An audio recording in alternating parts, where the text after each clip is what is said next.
Matapos makumpirma na magiging demo sport sa palarong pambansa ang weightlifting. Nagpasalamat naman si Samahang Weightlifting ng Pilipinas President Monico Puentevella sa tulong na hatid ni Tokyo Olympic gold medalist Heidelin Diaz Naranjo. May ulat si Bernadette Tinoy. 4 na taon matapos masungkit ni Pinay weightlifter Heidelin Diaz ang pinakaunang gintong medalya sa Tokyo Olympics, inanunsyo ng Department of Education o DepEd na opisyal nang magiging parte ng palarong pambansa ang weightlifting bilang demo sport. Ayon naman kay Samahang Weightlifting ng Pilipinas President Monico Puentevella, malaking pagkakataon ito sa weightlifting community para may pakita ng mga kabataang atleta ang natatanging nilang galing sa nasabing sports. Una sa lahat, I want to thank Heidelin Diaz for helping me. Tagal na to, pero every time may palaro, nagugulat na ako, lampas ng palaro, wala pa rin. Ngayon, talagang nagsikap din si Heidi at tinulungan niya kami.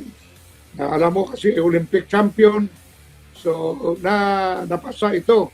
This is a very big step, very big step because ang lahat kong atleta na parang nagtagumpay para sa Pilipinas, abroad, international, at si Heidi, galing sa Batang Pinoy. Dagdag pa ni Monico na sa pamamagitan ng palarong pambansa, asahan na marami silang madidiskubre ng mga manlalarong may potensyal na sumunod sa yapak ni Heidelin at iba pang mga Olympian. Samantala, ngayong taon naman, kinumpirma rin ni Monico ang mga nakapila nilang international competitions na planong sabakan ng pambansang kuponan. Kabilang na rito ang World Junior Championship sa Peru at ang National Open na posibleng idao sa buwan ng Agosto o Setyembre. Itong basihan ko kung sino ang pwedeng i-train ko para sa Olympics at sa SEA Games sa December.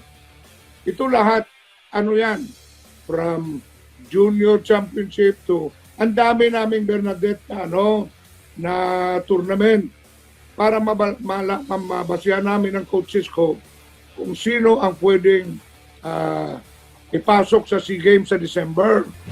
Bernadette Tinoy para sa Atletang Pilipino, para sa Bagong Pilipinas.